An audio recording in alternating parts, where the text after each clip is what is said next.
30, with the Aborigines. The Aborigines were at some distance.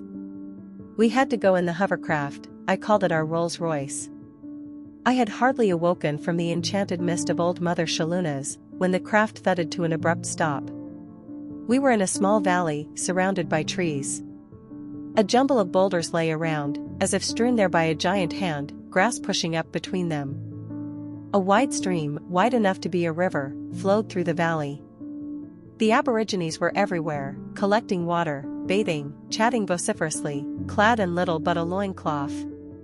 They called and waved to us in their friendly, happy way. A tall, lithe man, his gleaming brown skin still dripping, came striding towards us. He wore a spotlessly clean, white loincloth of minimal size. "Welcome," he called, reaching out a hand. "I'm Tumi. You're all very welcome. We're cooking for you over there in the clearing." He pointed towards a small boulder, but we couldn't see much. "A little bird told us you were on your way," he continued. There were no birds involved in the deafening concert that started up. 5 naked young boys were playing didgeridoos, those long wind instruments that Aborigines play. Titch buried his muzzle in my arm. The music wasn't really to his taste, but it didn't last long. Then we traipsed after Tumi, who was at least 7 feet tall in his bare feet, around the rocks where an amazing sight met our eyes. A group of lovely, dark-haired girls, clad in flowers, danced and sang around a long table on which all kinds of tempting food was arrayed. I gripped Titch's collar as his eyes lit up, and wished I could have restrained Val in the same way, as he seemed inclined to throw himself on the food straight away. Luckily, he was too well brought up, in spite of his hunger, and he came and stood behind me instead. "This is to honor our guests," cried Tumi. "We'll say grace first, and then please eat up." The food nymphs hummed gently as he called loudly and clearly, "Thank you, Eternal Father, for your grace in giving us food for ourselves and our honored guests. May all food and drink run through our bodies, rendering them fit for your divine purpose. No life has been sacrificed for this blessed feast, but nature has supplied it from her riches. Thanks, oh thanks." We started in on the food, which could have been made by gods. As we were eating, I noticed something strange. Each person I looked at seemed to radiate their own aura. They were perfectly clear, in various colors.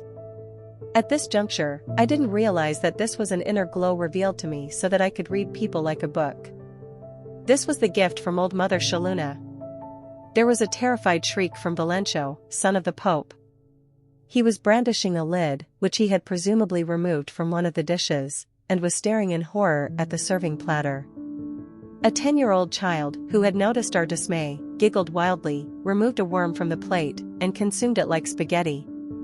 It would have been fine if it had been spaghetti. No life had been sacrificed for our feast. It was true, these worms were wriggling with life. Dal rushed away, probably to be sick, and I asked Manel, who was standing nearby, what was going on. He grinned in delight. The Aborigines eat a certain type of worm alive.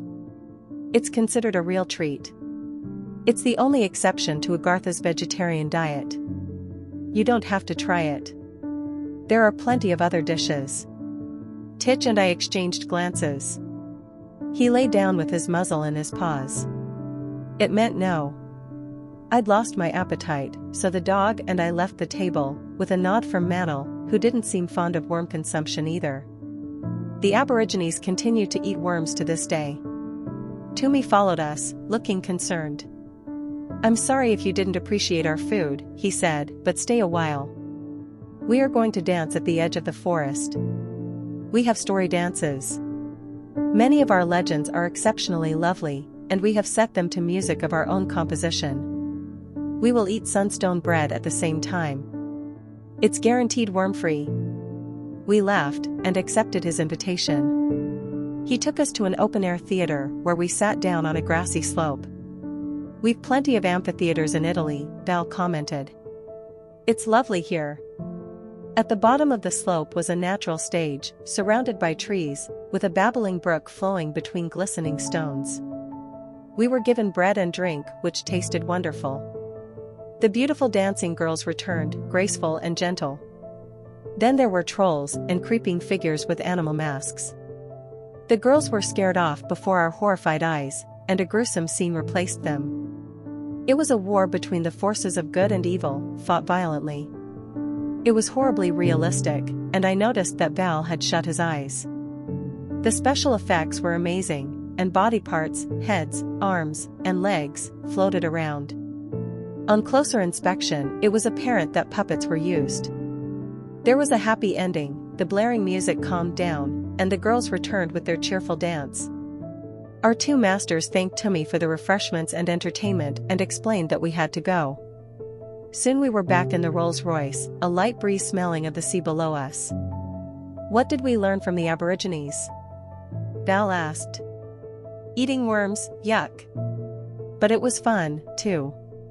You learned how people live at one with nature, how they create music and drama, and how they are satisfied with their lives, Manel pointed out. We're going home now, and we'll carry on tomorrow.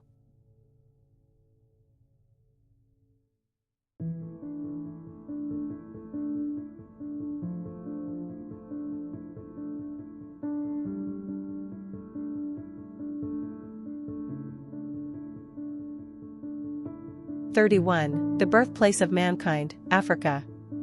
Occasionally, we find ourselves in a land directly beneath the earthly kingdom which is its birthplace, remarked Manel, slightly obscurely, as we were sitting in the hovercraft the next day. Where would that be? I wondered. Africa, was the answer. Africa is enormous, with many lands and innumerable tribes, Valencio observed thoughtfully. Where exactly are we going? You'll see in a moment, Alberto replied in a tone of voice that brooked no argument. The craft swooped gently down onto sand, sculpted by the wind into wide circles in all directions. This was unmistakably the desert. That's all we need, I thought, a tribe from the African desert. I sat on the steps of our vehicle, trying to remove the sand from Titch's muzzle. Val and the two masters walked around this seemingly uninhabited spot, until we all heard a loud, shrill call that became more resonant. As if from nowhere, there appeared dark-skinned warriors armed with crescent-shaped spears. They were naked, apart from loincloths, and their skin gleamed in the sun. They were painted with white stripes and other characters, and had feathers on their heads. Some of them had feathers fastened behind, giving the impression of birds.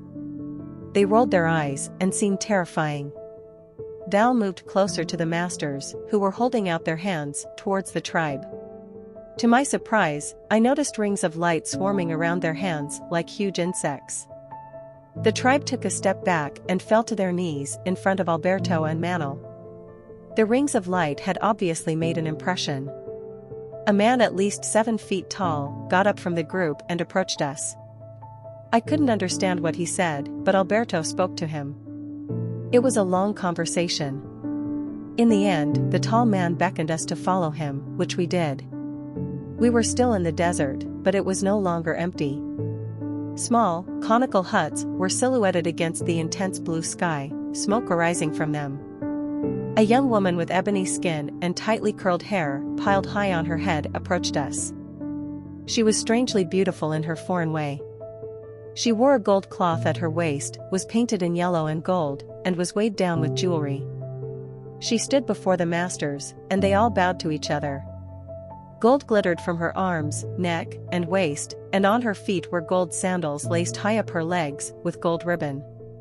Her skin was even darker than the tall man's. This is Yola, the Gold Queen, the tall man introduced her. You are in Uria, the birthplace of mankind. From here all races on the earth originated. We could understand him, and we understood what the Gold Queen said when she started talking. We sat on the sand, and she perched on a sort of woven gold throne that was brought for her and which gleamed like the sun. You strangers desire to see the birthplace, she said, in more strident tones than we had expected. This village was created so long ago that the surface of the earth was still not formed. Heaven created us in his image. Heaven took the trouble of giving us human inheritance. We went to the surface, where we were betrayed and disappointed. The survivors returned here. People who we were going to confirm as true children of heaven betrayed us with the help of the evil king's war, power, and selfishness, and he remained in power. His name was Anu, and his followers were called the Anunnaki. He and his followers have finally fled to their own planet. People on the surface will be given the chance to become what was originally intended. The children of heaven will regain their origin. Anu held them fettered by evil, and the evil brought darkness of thought and feeling. Some of the children of heaven luckily managed to retain their generosity, love, and integrity, and they will help us now. We have grieved for the earth as a cherished relative, but our grief has changed to joy. We have great help from other planets, and we're planning a UFO visit to enlighten the surface dwellers about their wonderful inheritance. As above, so below, I interrupted her. Where does that come from? It's the very first decree which heaven taught us, the Queen replied. That's how it was meant to be, and will be in the future. Knowledge meant ego triumphed over spirit, that is what happened. It was warm, like a hot summer's day on the surface. We were treated to cooling drinks and lively conversation with the attractive Queen Mother, as she turned out to be, and her court. On the surface, we don't believe that the earth is so ancient and its culture so extensive. Yola had a choir, which sang madrigal-like songs. They were herding songs from the goat herders.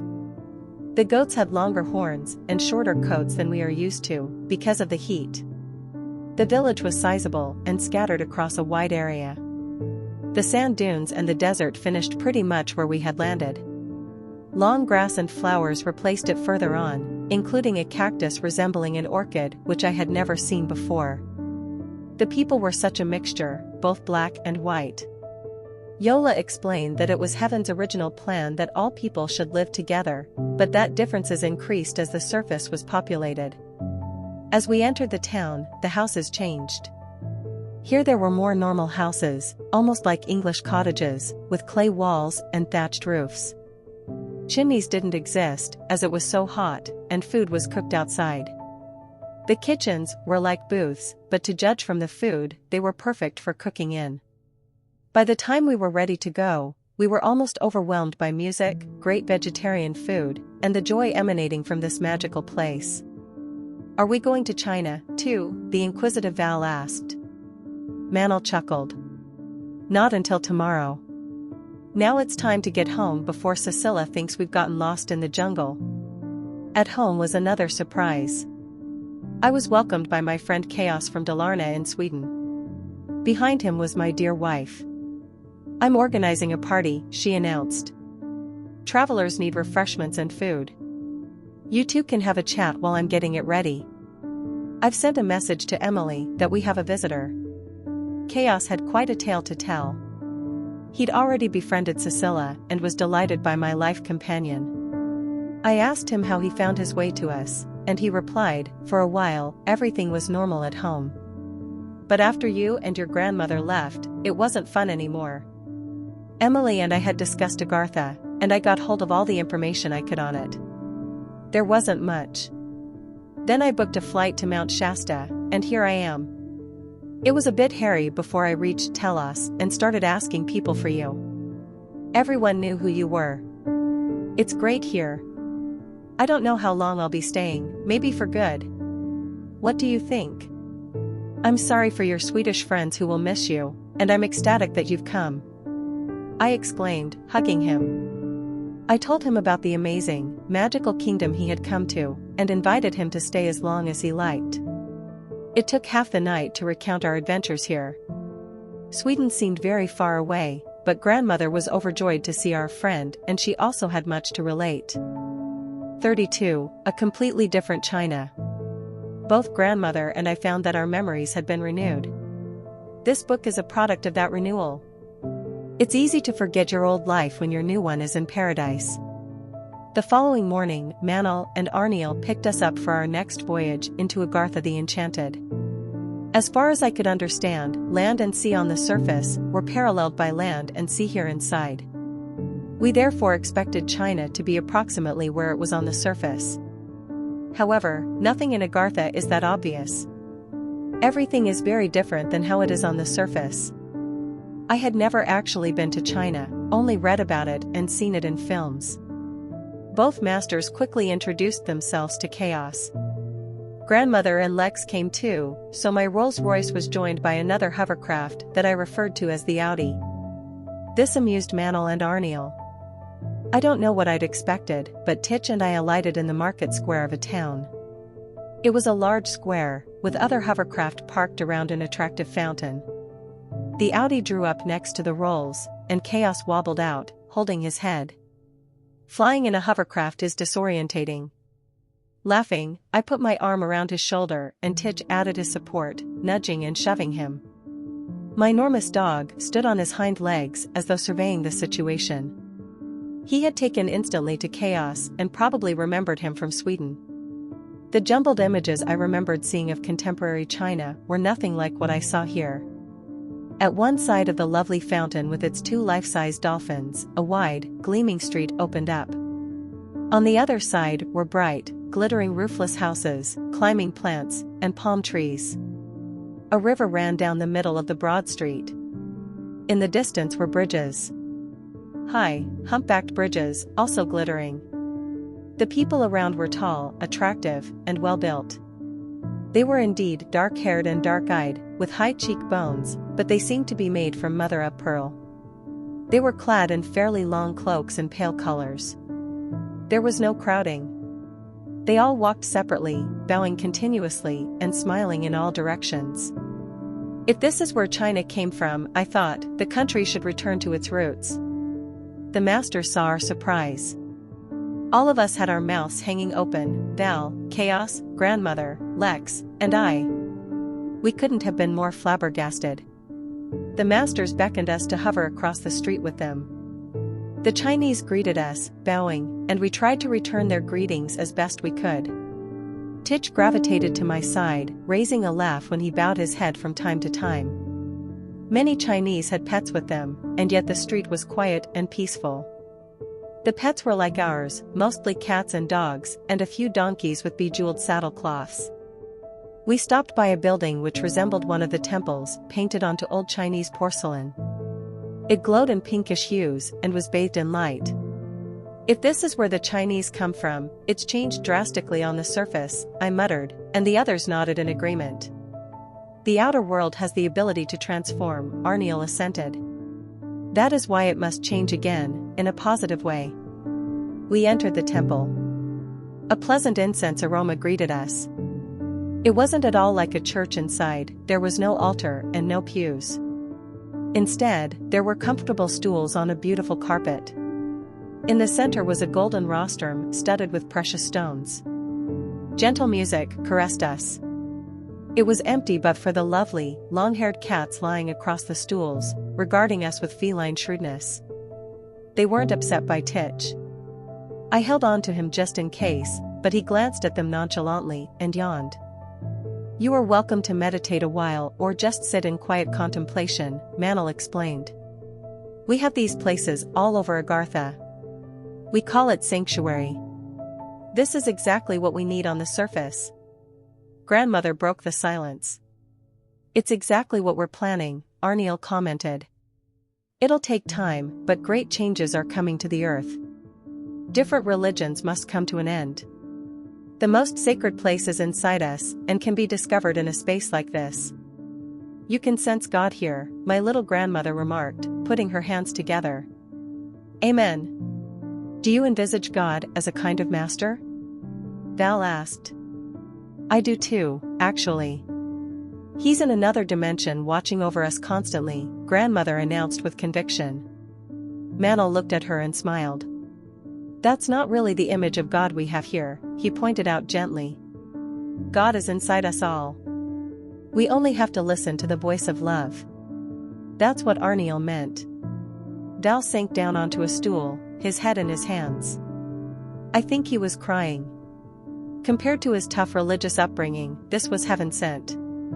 Grandmother and her husband sat down too, clasping their hands as we surface dwellers are wont to do. In the end, all of us rested on the soft, carpeted temple floor. Titch had his head in his paws, and I knew he was content. Then we left. The whole town was a great, bright, joyous experience. We didn't meet any wise men or women, just happy, fulfilled people, children and adults. There weren't many traces of contemporary China to be detected in the original. It's the same with Japan, Arniel said. We just wanted to show you how far negative influences have succeeded on the surface. However, each country has a soul where part of the original is preserved. That's why it's not too late to save the Earth. What exactly is going to happen? Val was obstinate. He was looking for the truth. Arniel smiled. Preparations are taking place now, hence the hurry to show you the original. The Earth is entering a new phase, which will be full of disaster. Afterwards, the Earth won't look the same. It will be transformed and regain the enchanting beauty it once had. What about the people? Val was still on the case.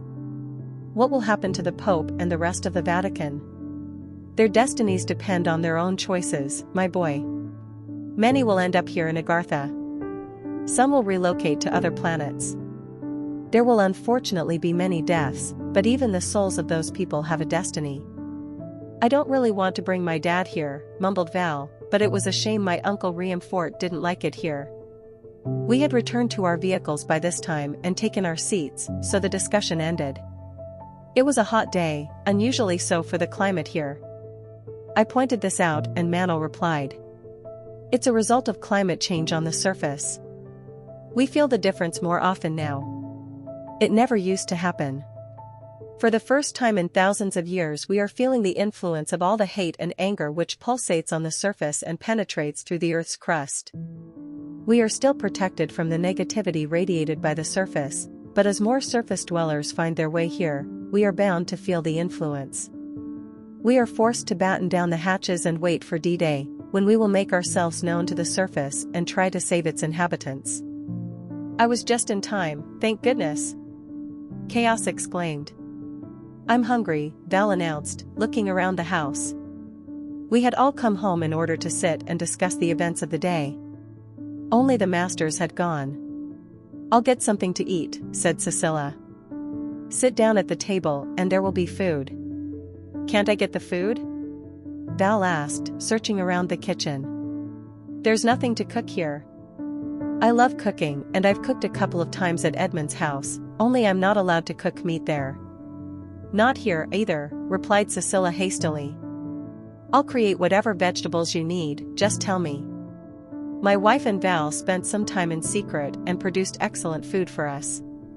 Val had insisted upon boiling, frying, and roasting, with brilliant results. The surface has lost a great chef, I commented, patting the young man on the shoulder. How do you think I survived before I got here? The money I stole from the Vatican didn't last long. I cooked in a few places, learning as I went along. I know that the residents of Telos create food by thought, but I love to use my hands as well.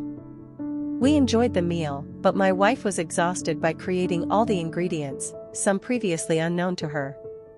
Grandmother was most impressed, and she kept eating and kept praising Val, suggesting he should become a master chef. It was fun. Val's entire face glowed with pride.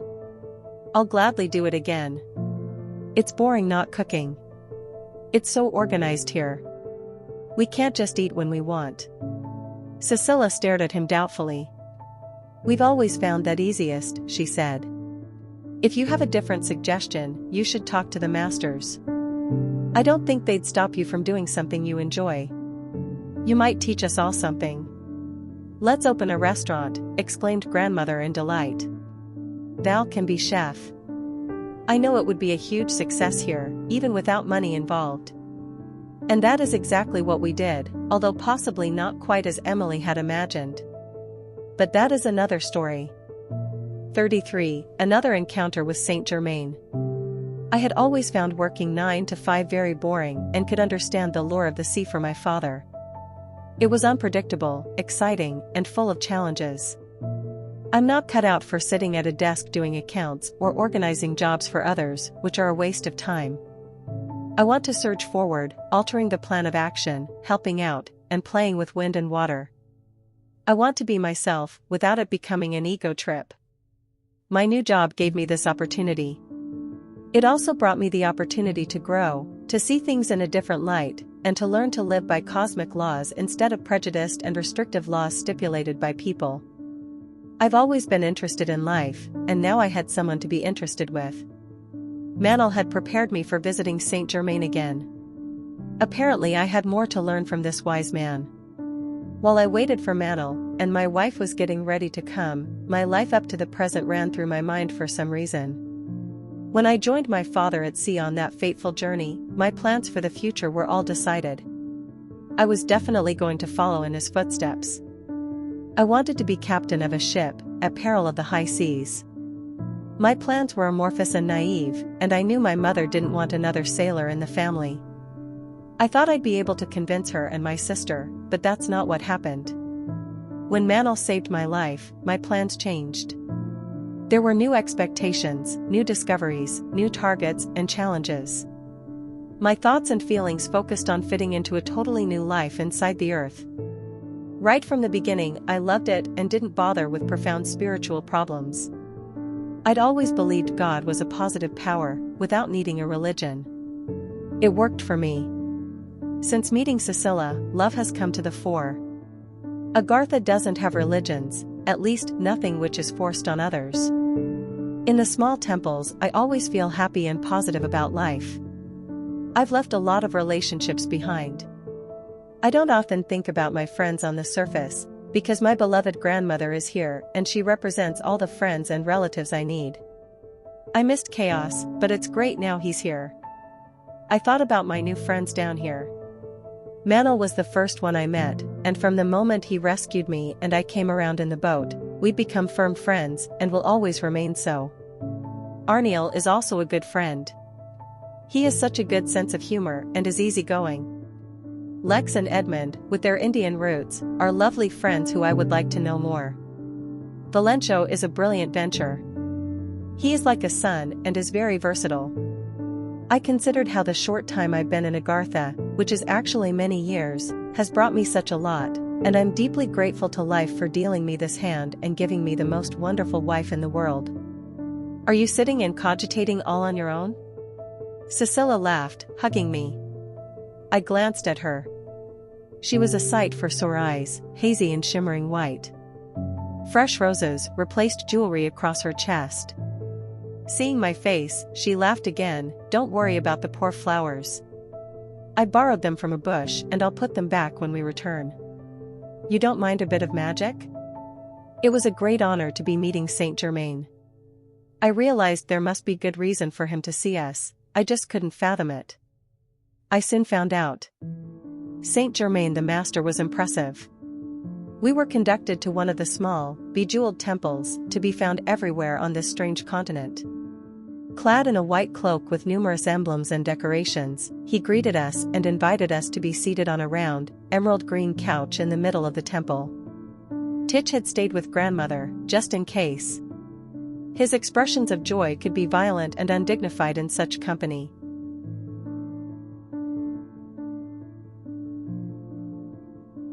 What a shame Titch isn't here, the dignified master commented, laughing warmly. You may have been expecting a telling off, but you shouldn't. You've earned the opposite, which Cecilia is beautiful living proof of.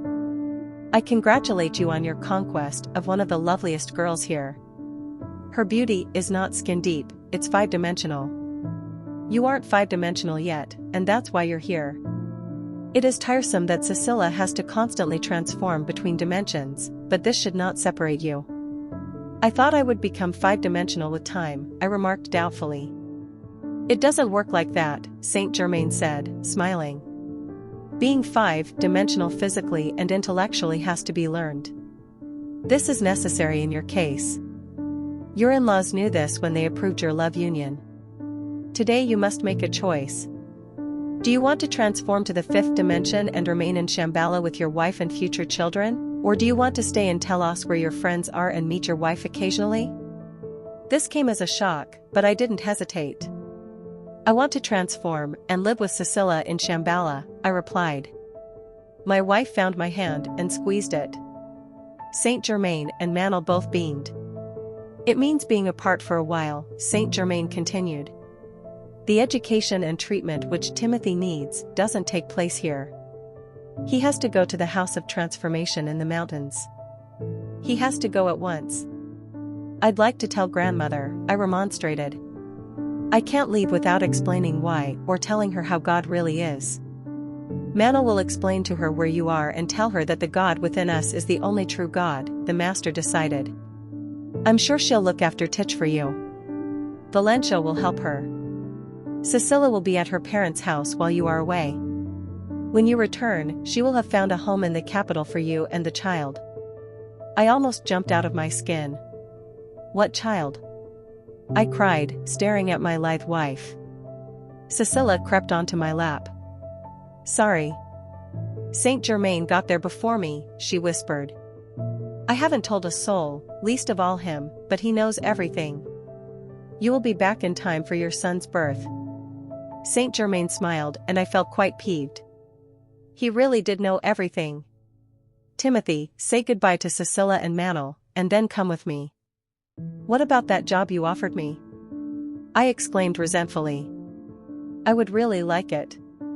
That was before you decided to become five-dimensional, Manel consoled me. You'll get a better job after this, and you'll be able to see twice as far. Your friends will have to decide which dimension they wish to live in, but it will take longer for them to become five-dimensional. The usual course takes place in our wonderful library, Porthologos. You will soon be reunited, but you must leave your wife just now. It was really tough, but it couldn't be helped. I hugged her firmly. Cecilia dried a stubborn tear which had rolled down her cheek and then she left the temple abruptly. Even Manel had gone, and I was left with the honored master, Saint Germain. He took my hand, smiled warmly, and said, "Let's go." In a swift moment of swirling mist I found myself at the House of Transformation, high up in a snowy world where rays of sunshine found it difficult to penetrate the dense pine forest, only to be compared with Sweden's most northerly, most fair, and most luxuriant forest. Saint Germain and I stood side by side before a building that seemed carved out of the cliff face itself, the grayest, most closely veined and glinting marble I have ever come across. 34. The House of Transformation. This book should end here, but I know that the House of Transformation is a name that will whet the appetite of my readers, so I feel that you must come with me. Everything had happened so quickly that I had no time to wonder what was waiting for me. It had all been so unexpected, so unpredictable. I followed Saint Germain in bewilderment and looked around me. The door was opened by a smiling man in a white cloak. He didn't have the shaved head of a monk. His hair cascaded in black waves to his shoulders. He bowed low to the master and indicated with his hand the direction we should take. We were in a light, pillared hall where the walls, doors, and roof seemed to be made of crystal. A crystal cavern, I thought. In the center of this enormous hall, a fountain was playing, shooting forth multicolored water from a huge colorful shell. On closer investigation, this shell was open, glinting, rosy mother of pearl, with a shimmering pearl inside. It was the loveliest fountain I have ever seen. Saint Germain smiled while I admired the fountain, and then gestured for us to continue. Breathless with delight, I enjoyed the colors from outside reflected in all the glass. We went upstairs of glass, covered in shimmering green carpet, to keep us from slipping. I hadn't noticed before, but there were rugs on the floor to walk on. These were soft and shimmering, and served a purpose in this glass palace. We entered a door at the top of the stairs. This was a much smaller glass room, carefully lit. There were cushioned benches and a smooth wall of white marble, which I realized served as a screen. In front of this was a glass rostrum like a pulpit.